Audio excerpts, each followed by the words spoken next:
azan sekarang? Oh iya, itu kemarin kita sudah terbitkan surat edaran pengaturan. Kita tidak melarang masjid, musola menggunakan toa, tidak. Silahkan, karena kita tahu itu bagian dari syiar agama Islam, ya. Tetapi ini harus diatur tentu saja.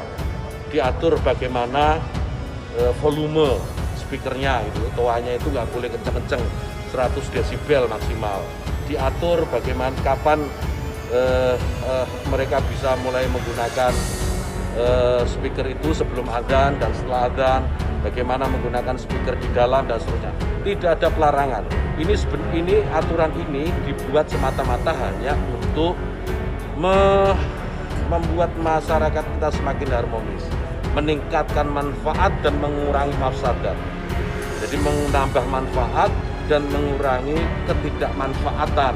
Karena kita tahu, misalnya ya, kita tahu di daerah yang mayoritas muslim, hampir setiap 100 meter, 200 meter itu ada musola masjid.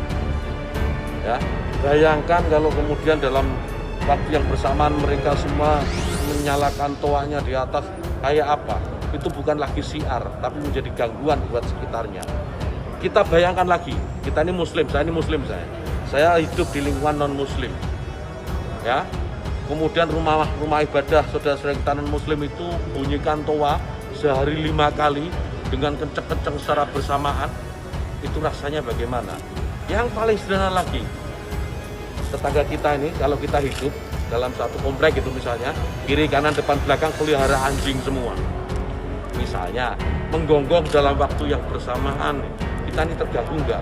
Artinya apa? Bahwa suara-suara, ya suara-suara ini, apapun suara itu ya, ini harus kita atur supaya tidak menjadi gangguan.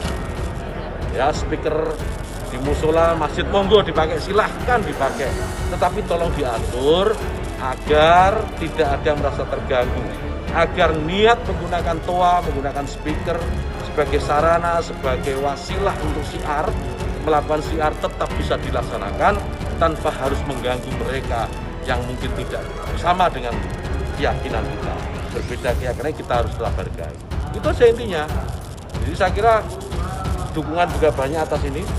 Karena di alam bawah sadar kita kan pasti mengakui itu. Kawan-kawan wartawan ini juga pasti merasakan itu, bagaimana kalau suara itu tidak diatur pasti mengganggu. Truk itu kalau banyak di sekitar kita diam di satu tempat, kemudian misalnya ada truk kiri kanan kita, depan belakang kita, mereka nyalakan mesin sama-sama, kita pasti terganggu. Suara-suara yang tidak diatur itu pasti akan terjadi. Spesial adzan untuk mengundang orang sholat itu disunahkan untuk sekuat-kuatnya suara, sejauh-jauhnya jangkauan, karena semua yang akan mendengar ini akan menjadi saksi nanti di akhirat. Itu kalau spesial adzan. Kalau adzan jangan diganggu masalah adzan, dan adzan tidak banyak, tidak lama temponya. Maka yang adzan pun harus sesuai dengan syariat, bukan adzan yang terlalu panjang sekali, ya, sehingga orang menunggu adzan berlama-lama. Jadi adzan ini spesial adzan ya. Adzan disyariatkan secara menurut agama adalah kalau memang yang dimaksud negara adalah membatasi suara adzan, mungkin itu harus diralat. Mungkin yang lainnya selain daripada adzan. Kalau adzan harus dikumandangkan. Adzan yang dikumandangkan ini ada fikihnya lagi ya. Adzan awal waktu. Kalau ada yang terlambat itu jangan, itu ganggu orang, bikin orang pusing. Bagaimana pendapat Ustaz apabila dilarang pakai mikrofon azan karena alasan mengganggu?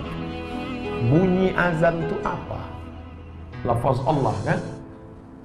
Allahu Akbar, Allahu Akbar. Yang terganggu dengan lafaz Allah itu setan. Maka orang yang terganggu mendengar azan, dia mesti diruqyah. Kumpulkan se-Indonesia ini berapa anggota DPR, pejabat, orang kaya yang terganggu mendengar azan, diadakan ruqyah massal. Lokasinya kalau tak punya tempat, bawa di Masjid Nurul Islam. Allah siap. Nanti buat tablik akbar, ruqyah massal para penentang azan.